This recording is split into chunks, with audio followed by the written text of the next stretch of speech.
These are all discarded melee knives that have been left at my field. Ha! Greetings, fellow airsoft nerds. I'm James, or Caber as the cool kids on the Instagram like to call me. Today we're going to talk about airsoft player demographics. If you're in like the sales space, or if you're in the space of airsoft that is charging someone for a product or service, this is definitely a video you're going to want to watch. I haven't seen anyone that really makes this video or that even talks about this specific topic. It seems to be isolated to me. A lot of business-related content seems to be isolated to me. So a lot of this is going to be based off of my personal experience as a full-time field manager, with some data that backs up some of my statements in the forms of like gender, age ranges, blah, blah, blah, blah, blah. Let's begin. I have a PowerPoint. I made a PowerPoint years ago called the Airsoft Brain. I'm going to put a link in it down below. It is open for anyone that wants to look through this information. It's pretty lengthy. This specific video is only really going to talk about the demographics of players, but it goes into kind of everything you need to know as far as like, how do I make money in an airsoft field? Goes over indoor, outdoor, player demographics, tournaments, tech services, products, blah, blah, blah, blah, blah. It should come as no surprise that airsofters are mostly males between the ages of 13 to 24, and they're generally between like the 6th, 7th grade up to about early college. It's a fairly young person friendly sport. So there's not a whole lot of like grandparents, and there's a decent amount of younger parents mixed in. So usually the parents that I meet are about my age. They're about like mid-30s. Some of the players that come to my field I went to high school with, and now their kids come to the field. How wild is that? A large percentage of the player demographic is fairly money conscious up front, but they tend to go away from that as they become a more intermediate player base. The rental player. Bum, bum, bum. Rentals typically don't know anything about airsoft. They know nothing. Some of them probably haven't even seen any sort of airsoft content creator. Like, they don't really watch videos. Maybe they heard about it from a friend. Maybe they're showing up to the field for the first time because they got invited to a birthday party. But the typical rental player doesn't know anything about airsoft. There's really no specific age bracket I see in the rental player. Parents will jump in with their kids, and usually they'll both kind of get into airsoft together. To me, what really defines the rental player in airsoft, they don't really own any gear. That's why they're renting. They're really focused on funds because they don't understand what the average price of a decent entry-level gun is. They don't really have any brand or field awareness or loyalty, so they don't know who Demo is. They've never seen a Novrich video. They don't know who Leah is. They don't know where other fields are. They're a blank slate. And they have no concept of an airsoft community, be it field local, regionally local, or in the greater airsoft community in like online forums and stuff. They're a blank slate. They know nothing. A beginning, or what I would call a casual player, is usually a slight step up from a rental. They might also be a rental as well, so sometimes some of these categories or demographics might wield or meld into each other. So they might own a mask or a mid-tier gun, like a lower, maybe they have like a used classic army or like a Walmart gun or something like that. But I've seen kids that will come up with like Die 4s or Die 5s or like HK army masks, but they still rent guns. That's not really a rental player per se, because now they have some sort of concept of products and like stuff. They have a concept of airsoft. Maybe they don't have their own gun yet, or it's not that great. I'm not gonna lie, the amount of kids that I've seen try and use 12s in like a Lancer or a classic army is unfortunately pretty high. They don't really understand what a quality gun is. They don't really know how to shop for items. They don't really know how airsoft guns work. They most likely play once a weekend, maybe at most. So maybe they're out at the field like 1 or 2 Saturdays or Sundays a month. But they're really not regulars yet because they're still kind of 1 foot in, 1 foot out. They might have some concept of brand or field awareness or loyalty. So maybe they don't really want to go to another field because it's too far. They might not even know other fields exist. That's pretty common too. They'll have a minimal amount of airsoft community awareness, so like they probably know about what's going on in your field. They most likely follow one or more of your social media platforms, but for the most part they're like a step up from a rental. At the intermediate stage, they're usually starting to dip their toe into the airsoft community or the airsoft space. They might have an airsoft specific, like an Instagram. They definitely own their own gear. An intermediate player owns all, they don't have to rent anything. They own all their own stuff. As far as equipment goes, they're completely self-sufficient. Usually they'll go to the field every weekend, so typically you'll see a lot of players that will either do like back-to-back Saturday, Sundays, or because of their work schedule, they'll usually go like every Sunday or every Saturday.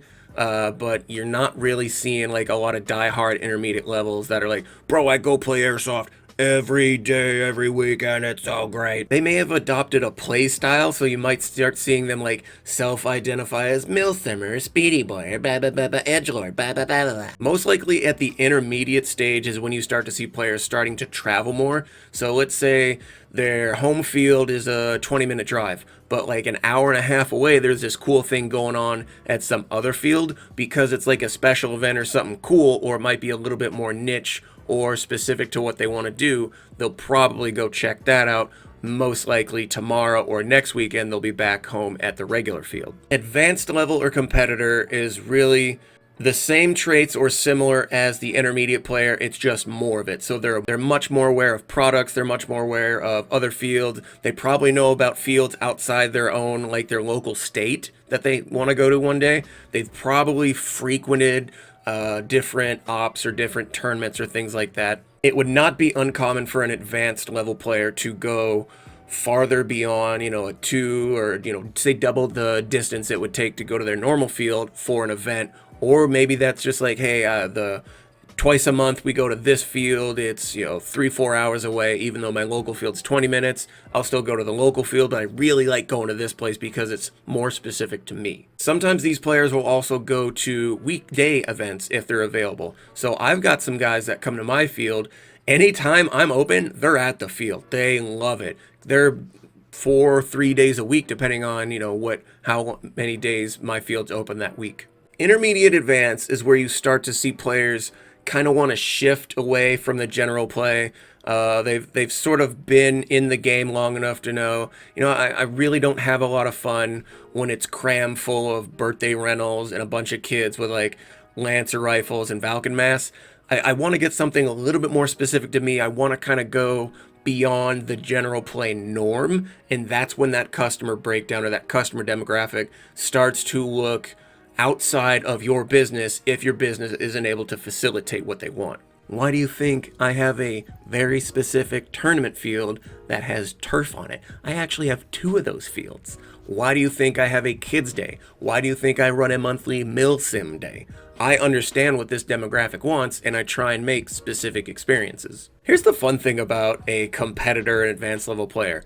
They don't actually have to be good. They just have intelligence and awareness of products, different maybe entities and businesses in the game, and they're probably like super nerdy when it comes on like how to tech. But they don't actually have to be good at airsoft. None of these demographics have to be good at airsoft because most airsofters suck with a gun. They're terrible. If they're good, so if like they are like a regularly competitive player, there's a decent chance that they know how to explain kind of their technique on the field. They can break down their skill set. That's usually an advanced level player or competitor. The common traits you're going to see, no matter if it's like the first player to the most advanced, it doesn't matter.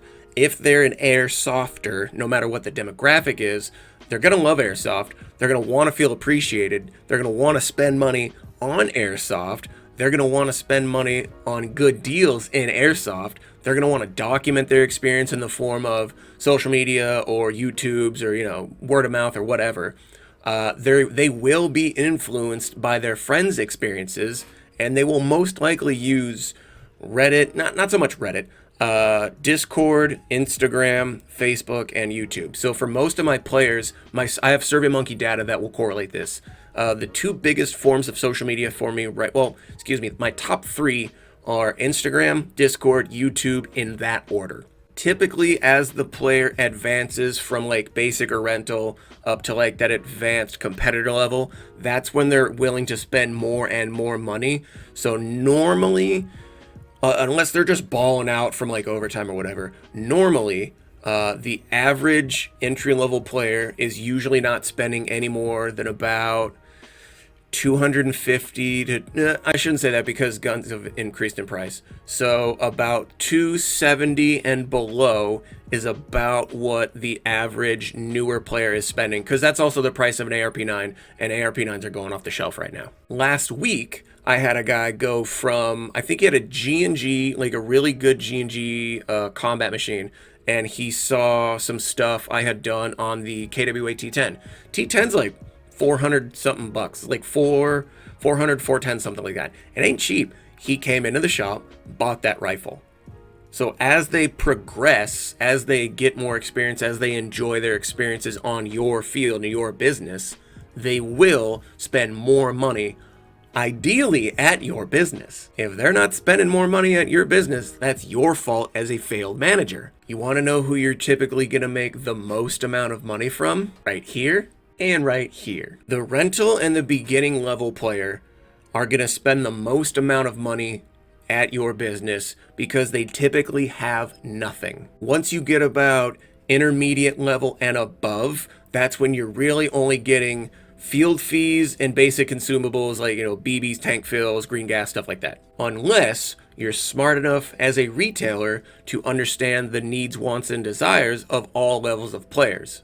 So at the intermediate and advanced level, it would behoove you to carry a wide variety of high kappa parts because that's what those players are going to want to buy. I really don't have kids buying their first gun and Speed QB gear at the same time in the same purchase. Usually those kids will come back in a few months and go, dude, I just saw like the Demos video for the first time. I want all of that.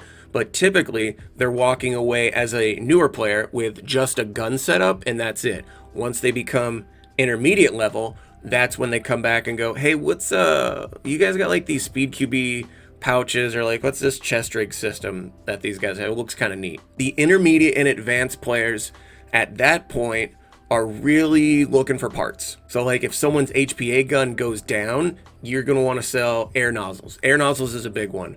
Or if their line tears or breaks or whatever, or if they need to buy a new regulator, or if they're looking to get a different tank, that's how you address the needs from a retail side of the house for the intermediate and the advanced level player. If you're just a field and you don't have any like real retail space, which for outdoor fields is more common. So if you're just like a big outdoor field that's only open on the weekends and you only sell like consumables, then the way you're going to get more money is by creating more experiences, more different experiences. So if you've got like a 5-acre field, bro, hack off part of that and make like 2 small birthday party fields so you can run birthday parties at the same time as public play.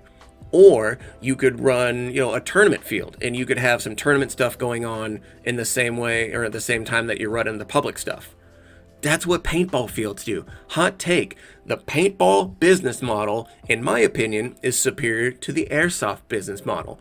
But no one thinks about these things because everyone's basic as shit and just doesn't care anymore. Caber, who the f*** are you, nerd?